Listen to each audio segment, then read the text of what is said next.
ఆనంద్ గారు ఎందుకు మాట్లాడట్లేదు? మరి కుటుంబ సభ్యులు మీతో ప్రెస్ మీట్ పెట్టించారు నిన్న. నమస్తే అండి భరత్ గారు, మీ తెలుగు ప్రేక్షకులకి, ప్యానెల్ లో ఉన్నటువంటి పార్టిసిపెంట్స్ కి నమస్తే అండి. జై తెలంగాణ. మా లక్ష్యం బిఆర్ఎస్ గా ప్రజా సమస్యల మీద పోరాటం అండి. కాంగ్రెస్ ప్రజా వ్యతిరేక విధానాలను ఎండగట్టడం. మేము ఆ దిశలో మా పోరాటాలు సాగుతున్నాయి. ఈ రేవంత్ రెడ్డి సర్కార్ చేస్తున్నటువంటి దురాగతాలను ఎండగట్టడంలో మేము బిజీగా ఉన్నాం. అయితే దృష్టి మళ్లించే భాగంగానే అటెన్షన్ డైవర్షన్ పాలిటిక్స్ ఏవైతే రేవంత్ రెడ్డి గారు చేస్తూ వస్తున్నారో, తాను అధికారంలోకి వచ్చిన మొదటి రోజు నుంచే దాదాపుగా అట్లాంటి కార్యక్రమాలు చేస్తూ వస్తున్నారు. అందులో భాగంగానే ముఖ్యమైన అంశం బీఆర్ఎస్ గా ఏదైనా లేవనెత్తగానే కవిత గారితో ఏదో మాట్లాడిస్తారు. కవిత గారు ఏదో మాట్లాడతారు. మొన్న ఆదివారం నాడు మేము నీళ్లకు సంబంధించినటువంటి నిజాలు 2.5 గంటలు ఇరిగేషన్ శాఖ మాజీ మంత్రి హరీష్ రావు గారు స్పష్టంగా వివరించారు. దానికి సంబంధించి ప్రజల్లో చర్చ జరుగుతుందని వెంటనే తను నిన్న మాట్లాడతారు. బీఆర్ఎస్ కు వ్యతిరేకంగా మాట్లాడతారు. అనేక అబండాలు వేస్తారు. తాను మే 1 తారీఖు నాడు మేడే నాడు వచ్చి ఏదైతే మాట్లాడినో సామాజిక తెలంగాణ సాధ్యం కాలేదని, ఆనాటి నుంచే క్రమక్రమంగా స్థాయి పెంచుతూ బీఆర్ఎస్ మీద దుమ్మెత్తి పోస్తూ వస్తున్నారు. అధికార పక్షము కాంగ్రెస్, అధికార పార్టీ కాంగ్రెస్ తాను మాట్లాడితే కాంగ్రెస్ మీద మాట్లాడాలి, ప్రజల పక్షాన మాట్లాడాలి. ప్రజలకు ఇంతవరకు మరి రైతులకు రైతు భరోసా అందలేదు, దాని గురించి ప్రశ్నించాలి. నిరుటి యాసంగి వడ్లకు ఇంతవరకు బోనస్ అందలేదు, దాని మీద ప్రశ్నించాలి. వానకాలపు సన్న వడ్లకు సగం కూడా ఇంకా రైతు భరోసా అందలేదు. అట్లా వాయిస్ కట్ అవుతుంది సుమిత్ర మాట్లాడాలి. వాయిస్ కట్ అవుతుంది. ఇప్పుడు చెప్పండి. తాను పోరాటం చేస్తే అలా నిరుద్యోగుల పక్షాన, రైతుల పక్షాన, మహిళల పక్షాన చేయాలి, ప్రజల పక్షాన పోరాటం చేయాలి. ఎస్, ప్రజాస్వామ్యంలో పార్టీలు బీఆర్ఎస్ ను తిట్టొద్దు. అల్టిమేట్ గా ఇవన్నీ బీఆర్ఎస్ ను తిట్టొద్దని నేను అంటలేను. బీఆర్ఎస్ ను మాత్రమే తిట్టడం ఎందుకు? భరత్ గారు, సారీ ఫర్ ఇంటరప్షన్. భరత్ గారు, సుజాత గారు నన్ను మాట్లాడియండి. మీరు మాట్లాడిన మౌనంగా ఉన్నా. మాట్లాడాలి. అయినా సరే చర్చలో నా అవకాశాన్ని మీరు తీసుకోవద్దు. మీకు మళ్ళీ అవకాశం ఇచ్చినప్పుడు మీరు ఒక్క నిమిషం ఆమె మీ గురించి కాదంటారు కాబట్టి. ఎస్, కల్వ సుజాత గారు ఏం చెప్పండి. ఏం లేదండి, నేను ఇందాకనే చెప్పాను నాకు వేరే ఛానల్లో ఉంది వెళ్ళాలి అని చెప్పాను.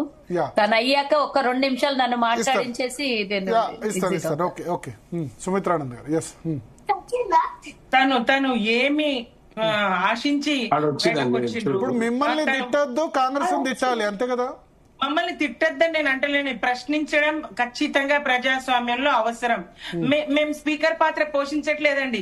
సీఎం గారిని విమర్శిస్తే మీకు మైక్ కట్ చేస్తామని అనే అవకాశం ప్రజాక్షేత్రంలో లేదు. ప్రజాక్షేత్రంలో ఎవరినైనా ప్రశ్నించొద్దు. ప్రైవేటు బతుకు వారి సొంతం, పబ్లిక్ లో నిలబడితే ఏమైనా అంటామని మహాకవి శ్రీశ్రీ గారు అన్నారు. మమ్మల్ని అనొద్దని మేము అంటలేం, చేసే స్థాయిలో మేం లేము. ఇప్పటికిప్పుడు మీరు నాయకులుగా ఎదగాలంటే, మీకు నాయకత్వం ప్రజలు అప్పగించాలంటే ప్రజల పక్షాన మీరు కొట్లాడాలి. గాని బీఆర్ఎస్ ఇచ్చేసింది, జగదీష్ రెడ్డి గారు అది చేసిండ్రు, నిరంజన్ రెడ్డి గారు ఇచ్చేసిండ్రు అని బీఆర్ఎస్ నాయకత్వాల మీద బురద జల్లాలి. మెయిన్ ఎవరైతే నాయకులు ఉన్నారో కేసీఆర్ గారికి బీఆర్ఎస్ కు బలం ఏంటో చూసి దెబ్బ కొడతాను. ప్రజల్లో మచ్చ తీసుకొచ్చే పని చేస్తా అంటే ప్రజలు స్వాగతించరండి. నిన్నటి ఒక్క మాటతోని కొద్ది శాతం తెలంగాణ సమాజంలో ఆమె పట్ల ఏ కోశాల్లో ఉన్నటువంటి జాలియో ప్రేమనో ఏదో ఉంటే అది తుడిచిపెట్టుకుపోయిందండి. 9.5 సంవత్సరాల కేసీఆర్ గారి పాలనను ఆమె ఎంత దారుణంగా ఏం పీకి కట్టలు కట్టిండ్రని మాట్లాడతారు. తాను భారత జాగృతిగా పేరు మార్చినప్పుడు వెంట ఉన్నారు. కేసీఆర్ గారి వెంట మరి రాష్ట్రాల పర్యటన చేసిండ్రు, ఢిల్లీకి వెళ్ళిండ్రు. తన జాగృతిని, తెలంగాణ జాగృతిని భారత జాగృతిగా మార్చుకున్నారు. అయినా గాని ఇవాళ ప్రజల్లో ఏమున్నది, తెలంగాణ ప్రజల్లో ఏమున్నది, సెంటిమెంట్ ఏమున్నది, దాని వెంట నేను వెళ్ళండి, ఏదైనా వెళ్ళండి. కానీ ఇది మాత్రం కవిత గారు ఆ మాట యా, కేసీఆర్ గారు సీతారాం నాయక్ గారు వస్తున్నా మీ దగ్గరికి వస్తున్నా. మీరు మధ్యలో లాగౌట్ అయ్యారు అడిగే క్వశ్చన్ అడిగే సమయానికి. ఎస్ నాకు కొంచెం భరత్ గారు నాకు అవకాశం ఇవ్వండి, నేను మాట్లాడి ఎగ్జిట్ అవుతాను. ఇప్పుడు అందరూ అటు ఇస్తాను కాంగ్రెస్ సుజాత గారు కు ఒక్క నిమిషం. అటు కాంగ్రెస్ కు ఇటు బీజేపీకి ఇప్పుడు రఘునందన్ రావు గారు మాట్లాడుతున్నారు. మేము అడిగిన ప్రశ్న అది, ఇక్కడ ఏం చేసిండ్రని మీరు కేంద్రంలోకి వెళ్తారని. మరి ఆమె వెనుక నిజంగా బీజేపీ ఉన్నదా, ఆమె వెనుక కాంగ్రెస్ ఉన్నదా? ఏది? ఇవాళ బీజేపీ మాట్లాడుతుంది, నిన్న బీజేపీ మాట్లాడితే ఇవాళ తాను మాట్లాడుతుంది. మొన్న రేవంత్ రెడ్డి గారు మాట్లాడిన మాటలు ఇవాళ తను మాట్లాడుతుంది.